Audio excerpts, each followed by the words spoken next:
ini kita previewnya adalah tentang inventory barang. Kita mulai dari pengumpulan data-data dari perusahaan terkait. Kemudian dari data-data tersebut kami rancang sebuah database. Mungkin bisa di-show database-nya. Oke, Bapak, ini ada 1, 2, 3, 4, 5, 6, 7, 8, 9, 10, 11, 12. Ada 12 table. Di antaranya ada table incoming products atau table barang masuk. Terus ada outgoing products. Ini barang keluar. Terus ada detailsnya juga. Ada incoming product details dan juga ada outgoing product details. Itu keempat itu adalah table transaksi. Kemudian kami juga mempunyai table masternya. Table masternya itu sudah pasti ada table products, ada products models, ada products details, ada product categories, dan juga ada products brands. Di samping itu juga ada data master untuk suppliers, customer, dan juga untuk user atau pengguna. Oke, ini dari awal untuk login ya. Ini adalah form login di mana dari sisi aplikasi kita akan sediakan form login untuk kebutuhan autentikasi. Masuk di sini pakai user admin. Jadi ketika masuk sini hanya menginputkan username dan password. Nah, ketika masuk sistem akan mendeteksi otomatis role-nya itu sebagai apa gitu. Jadi ketika kita masuk sini sistem akan Oke. Nah, ketika masuk di sini ini kita memiliki langsung masuk ke dashboard. Nah, sebelum masuk ke dashboard ini, di sidebar sebelah atas pojok itu kita tambahkan informasi loginnya. Siapa yang login ini? Oh, namanya Afan, terus dia role-nya sebagai apa? Sebagai admin. Nah, dari sisi sidebar ini, sidebar menu ini, itu juga kita buat otomatis dinamis, di mana setiap role yang masuk ada akses yang berbeda gitu. Misalkan ini admin. Nah, ketika ini admin, role-nya semua menu kita buka karena dia jatuhnya seperti super admin gitu. Tapi kita juga ada 2 role lagi, yang itu ada role gudang dan juga role staff, di mana nanti setiap masuk role yang berbeda itu akan beda juga menunya. Mungkin bisa dipraktekkan ya, karena nanti mungkin kedepannya kita pakai role admin aja terus. Cuma kita ini kita logout, kita pakai role yang berbeda. Ini contohnya ini role admin, sidebar-nya penuh ya sampai bawah menunya. Ini kita coba pakai user yang lain. Mungkin dibuat salah dulu passwordnya, Bang Moderator, biar ada apa. Oke, kalau username atau password salah kita akan memberikan informasi ya. Kalau username atau password salah gitu. Tapi coba kalau dikosongin dua-duanya, terus dikosongin dua-duanya atau salah satunya terserah. Nah, kita akan kasih informasi juga username atau password tidak boleh kosong. Itu salah satu bentuk validasi yang kami pasangkan. Oke, selanjut aja kita ke positive case-nya. Kita masuk dengan username dan password yang benar. Oke, kita berhasil login di sini dengan akun yang berbeda, role yang berbeda. Di sini role-nya adalah si John itu sebagai gudang. Nah, makanya ketika gudang dia hanya memiliki akses untuk transaksi dan laporan. Di sini ada barang masuk, barang keluar, dan juga ada laporan gitu.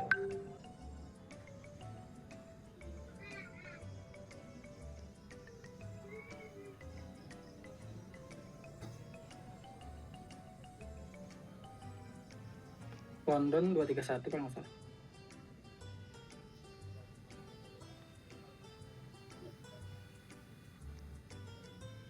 Nah, di sini ini role-nya staff, dia hanya bisa melihat laporan aja.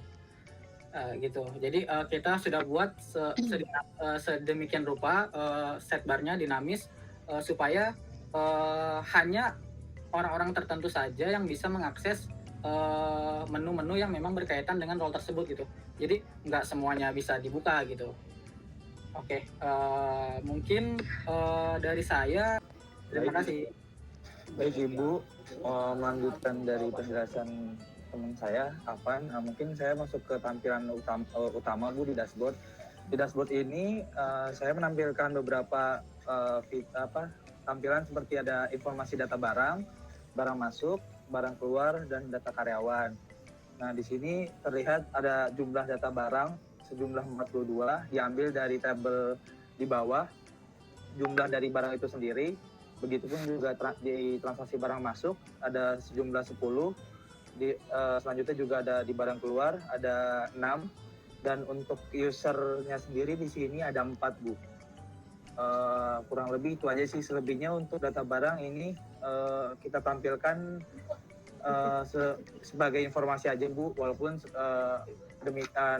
nanti ada di data master, Bu. Itu aja sih. Di sini di jenis barang ada beberapa fitur ya. Salah satunya ada tambah, logout, dan hapus. Nah, fitur tambah ini berarti berfungsi buat menambahkan ya, menambahkan barang bisa dicoba. Nah, misalkan barangnya apa, diketikkan, misalkan CCTV, nah, dan input, nah, dan hasil. Nah, di sini setelah di input nanti data barangnya akan muncul di bawah ini, dan selanjutnya misalkan kita mau hapus barang,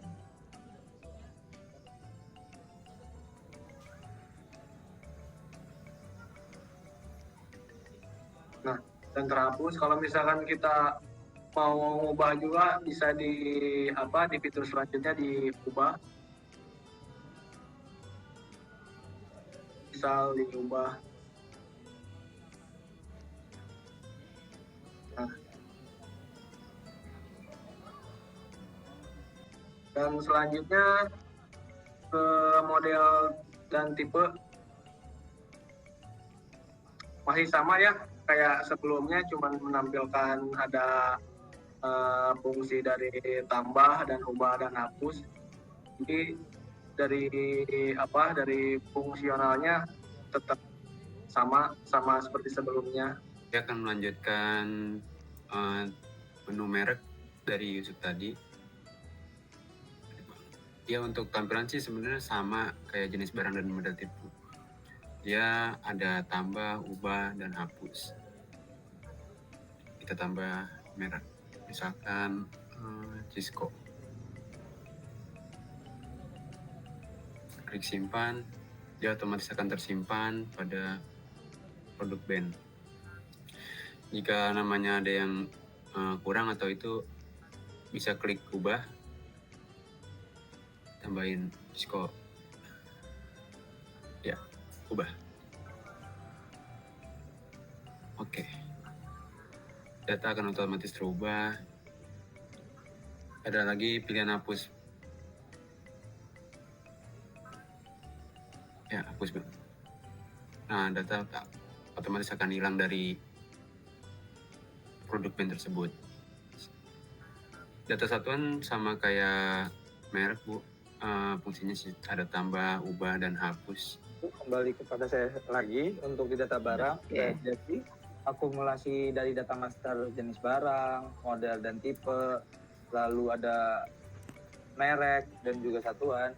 Nah, lanjutnya kita akan berada di posisi data barang, di mana di sini user bisa menginput data-data barang. Mungkin bisa minta bantuannya saudara Dayat di klik tambah.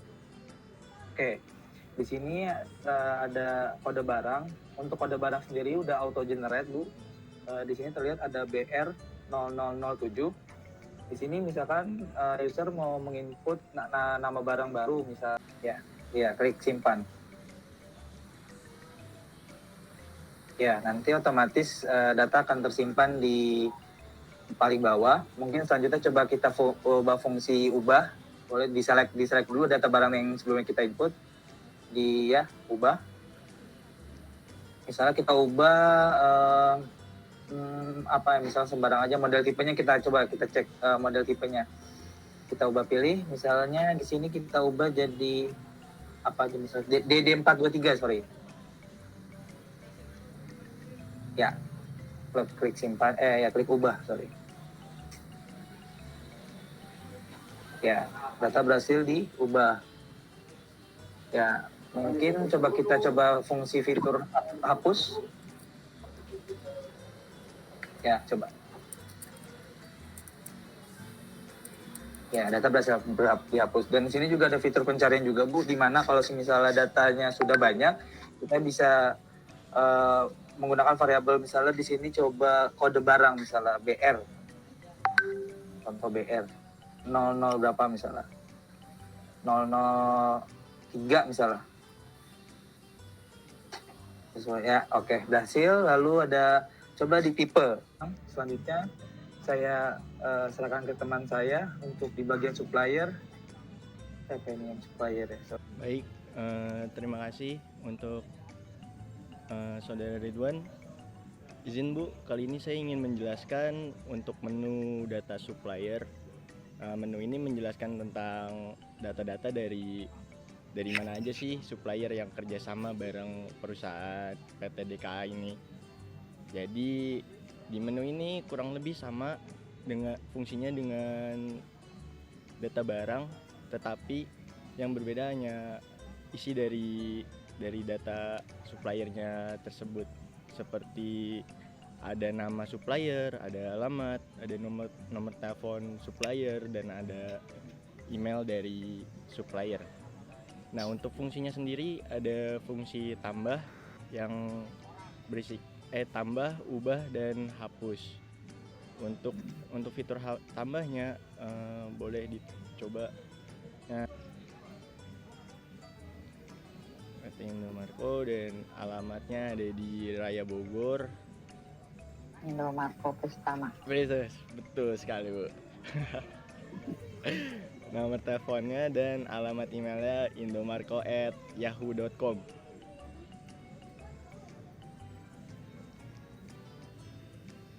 Oke, di sini bisa disimpan. Nah, berhasil. Data ini akan masuk langsung ke dalam form data supplier, Bu. Nah, untuk menu ubah sendiri yaitu untuk merubah data yang sudah terdaftar di dalam menu data supplier ini.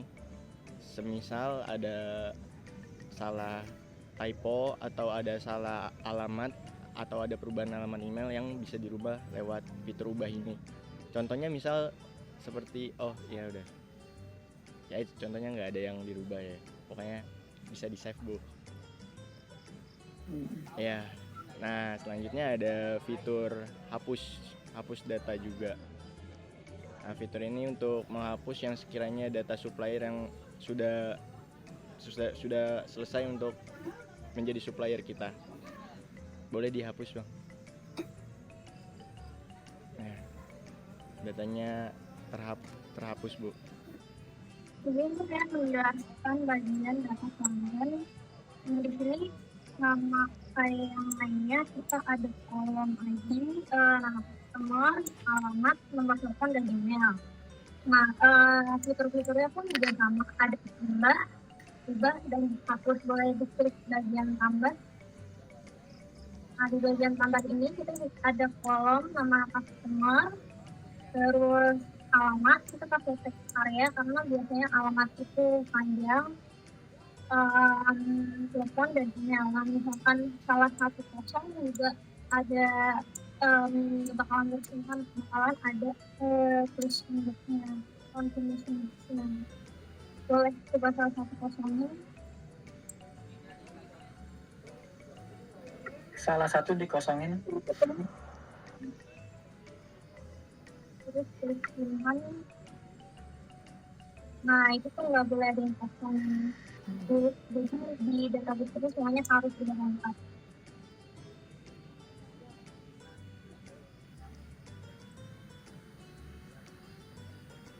Terus ini saya coba simpan.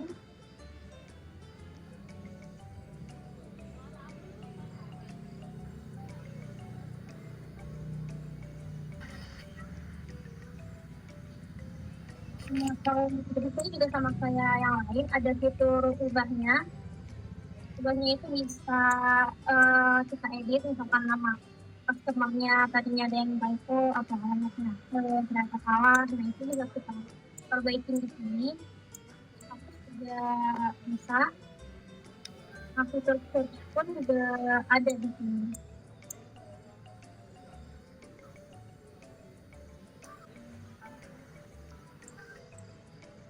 Kalau gitu kita masuk ke bagian yang karyawan aja. Nah, di sini karyawan agak beda karena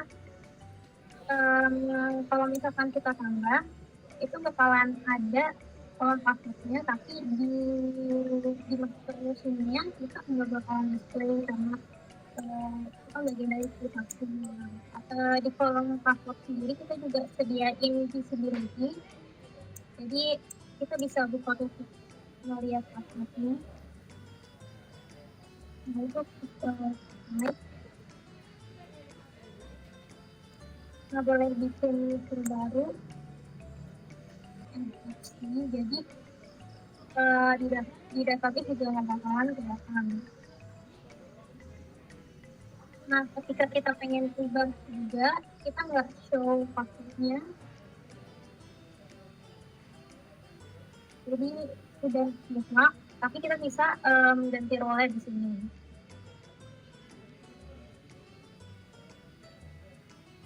Fitur struktur juga sama, ada dan juga ada fitur hapus. Selanjutnya mungkin sudah masuk ke transaksi barang masuk. Mungkin dari tampilan pertama akan saya jelaskan. Di sini ada tampilan barang masuk di mana kita ada fitur untuk showing data-data dari barang masuk dan juga ada detailsnya gitu. Juga ada button tambah dan juga ada button refresh.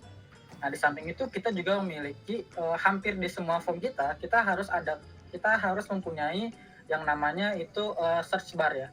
Itu untuk mempermudah dari segi user mencari data, karena misalkan ada data banyak nggak mungkin dia scroll satu-satu kan. Nah, makanya untuk dari segi UX user experience kita pakai yang namanya search bar, ini sangat penting ya. Oke. Di sini ada data master, data parent-nya, data barang masuk. Ketika kita klik salah satunya, ini akan munculkan detail barangnya apa aja. Jadi ketika kita input barang masuk, akan terbentuk transaksi untuk barang masuknya, juga ada detailsnya produk apa aja sih yang masuk ke transaksi tersebut gitu. Nah, produk apa aja itu kita namakan barang masuk detail gitu. Nah, mungkin agar lebih enak kita bisa langsung coba untuk tambahnya. Nah, di sini kita ada yang namanya tampilan untuk form input barang masuk ya, dan kita udah menyediakan beberapa validasi juga. Kemudian kalau kita langsung simpan saat ini, kita simpan dulu. Bukan tambah, simpan. Oke, lengkapi data terlebih dahulu, dan juga kalau yang tadi diklik tambah, kita minta data supplier dan data barang tidak boleh kosong gitu. Jadi kita lengkapi dulu, kita masuk ke data supplier. Kita milih suppliernya apa nih di sini, karena kan ketika barang masuknya dari supplier mana nih gitu. Setelah itu milih supplier, kita klik aja supplier yang mana, dan kita sediakan search bar juga tadi di dalam. Ya, ini bisa dicari, terus kita klik. Oke, kita langsung klik. Ya, gitu. Itu kita sama fungsi search bar kita untuk dan ketika kita klik kode barang, ini kita akan melihat data barang dan juga stoknya ya. Terutama data barang ini kita lihat ada kode barang, yang paling penting ada kode barang, ada harga, dan juga stoknya. Di sini kita tampilkan itu, bahkan lebih lengkap. Dan ketika kita klik, mereka langsung masuk ke sini. Hampir semua inputan di sini kita bikin read only, dan nggak bisa kita edit. Kalau boleh diedit nggak bisa edit, tapi kita bisa copy, tetap bisa di copy teksnya, cuma nggak bisa diedit. Jadi yang bisa dieditable, ketika coba ulang, klik lagi, pilih barang lagi. Nah, ketika sudah klik barang, klik yang mana aja. Nah, itu kursor kita langsung kita arahkan ke jumlah. Jadi langsung bisa ngisi jumlah tanpa harus ngarahin mouse kita gitu. Itu mempermudah dari segi UX-nya, dari segi user experience. Jadi dia nggak perlu ngeklik apalagi tuh mouse lagi, tapi ya udah kursornya udah jalan gitu. Nah, di sini kita bisa input jumlah dan subtotalnya akan langsung otomatis mengeluarkan subtotal perkalian antara harga dan juga jumlah tersebut gitu. Ini jumlah barang masuknya berapa gitu. Mungkin dari sebelumnya kita pilih barang lagi dulu dong. Bukan pilih barang. Nah, kita ambil yang stoknya misalkan stok awalnya 7 aja, 7. Stok awalnya 7. Nah, stok awal 7 kita tambah 3. Terus kita tambah di sini. Oke, data barang berhasil ditambah.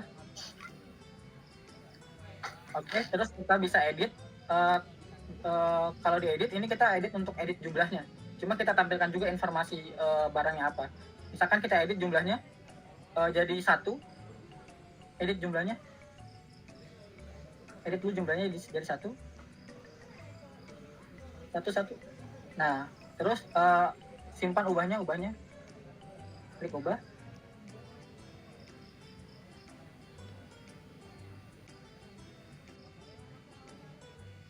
Nah, oke, data berhasil diubah. Jadi kuantitinya jadi 1. Nah, ketika kita tambah lagi, kita klik batal. Nah, kita tambah kode barang dengan kode barang yang sama. BR004. Kita tambah 2. Maka otomatis kuantitinya berubah jadi 3 dan subtotalnya juga berhitungnya dengan harga dikali 3. Jadi kita nggak bikin row baru, tapi menambahkan kuantiti dan subtotal yang sudah ada, karena dia menginputkan kode barang yang sama gitu. Kemudian mungkin bisa ditambah lagi barangnya, barang apa aja terserah, dengan ya barang apa aja untuk hapusnya, untuk ngasih show hapusnya. Terserah ini mau berapa, ntar kan bakal dihapus. Nah, mungkin dihapus, bisa dicontohkan hapus.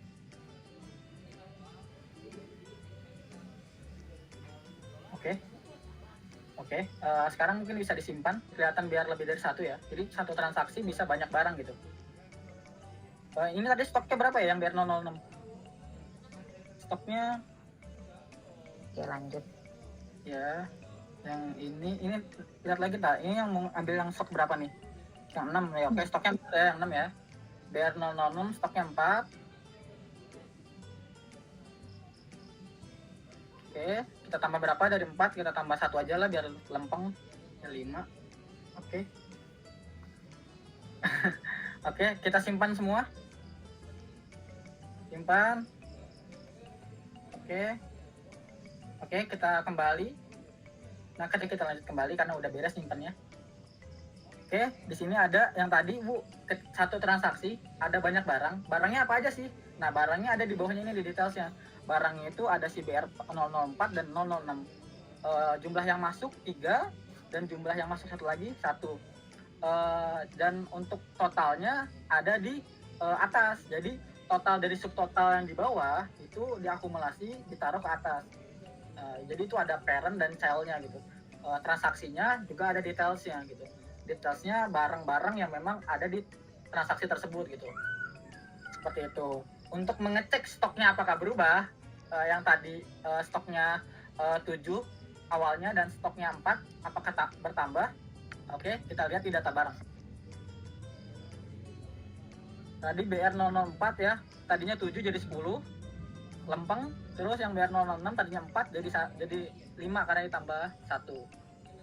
Itu kita buat trigger ya Bu, trigger di MySQL. Ini kita bikin trigger di mana ada trigger untuk update stok incoming, ada update stok barang masuk dan update stok barang keluar. Jadi timingnya itu after insert. Jadi ketika ada insert di table barang masuk dan table barang keluar, mereka akan melakukan action, di mana actionnya ada untuk nge-update stok di barang gitu. Ada nge-update-nya untuk ngurangin stok, ada juga untuk menambah stok gitu. Seperti itu.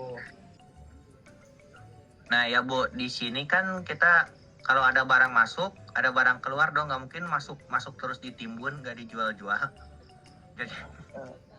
Jadi kita bikin barang keluar juga. Di sini konsepnya sama kayak tadi sih Bu, kalau misalkan kita pilih datanya, itu kan ada di produk table product outgoing. Nah, yang di bawahnya itu ada di detail product outgoing. Untuk penjelasannya sih sama, cuma di sini itu bedanya kalau kita tambah data, bisa ditambah data Bang Dayat. Nah, ID pelanggannya kita bisa pilih sama kayak tadi. kode barang. Nah, yang membedakan barang masuk sama barang keluar itu ada di sebelah surat jalannya aja sih, Bu. Jadi kan kalau barang keluar misalkan surat jalannya misalkan jalan-jalan 1, kalau barang keluar jalan-jalan 2 gitu. Nah, kan jadi lempeng ditambah. Nah, kan udah berhasil ditambah. Kalau 2 lah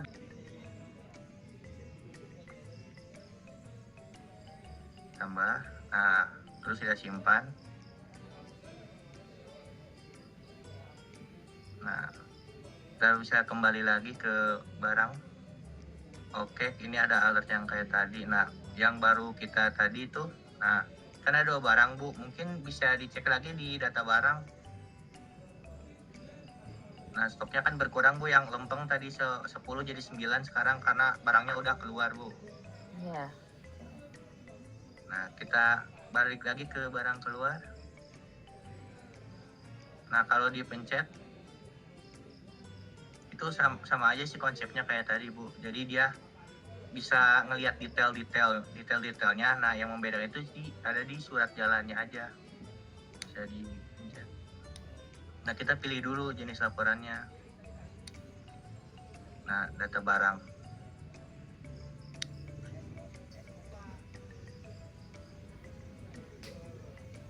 Nah, di sini ada rekapan barang-barangnya, Bu.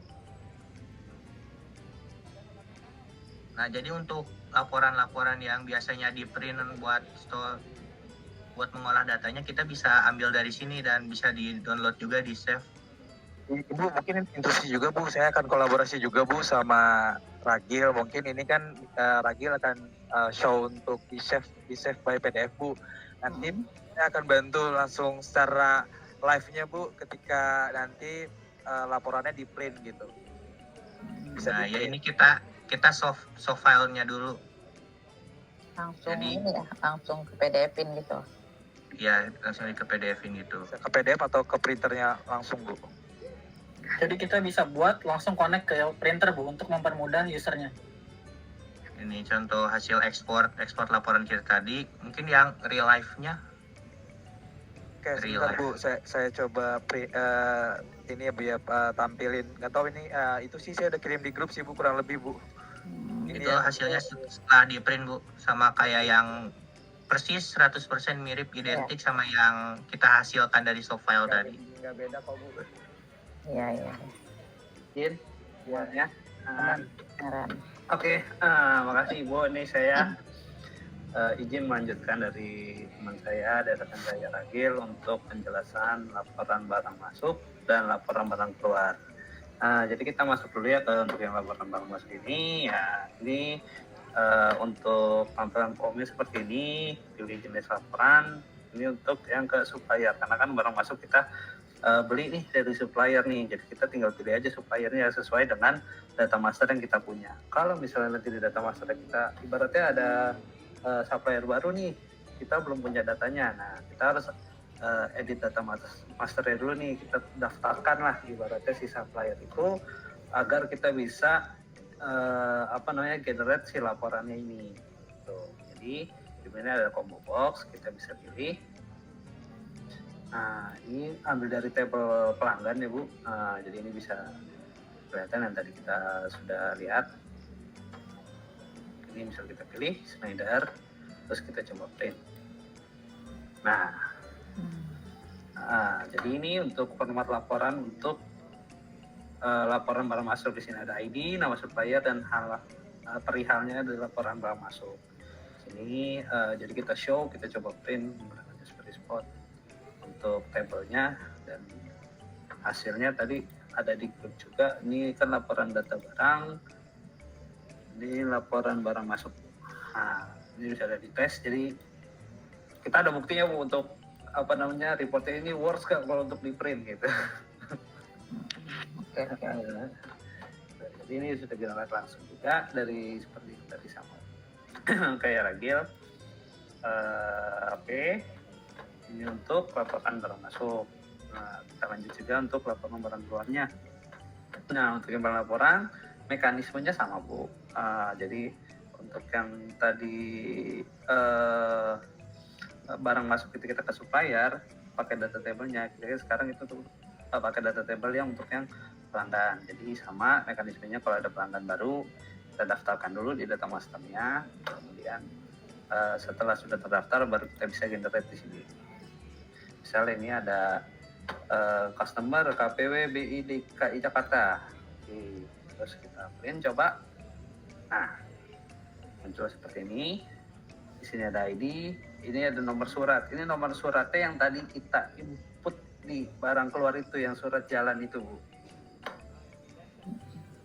Surat jalan itu. Jadi kita misalnya tadi kita sudah input, nanti dia akan generate di sini juga. Di sini juga, terus ada nama pelanggannya, terus halnya.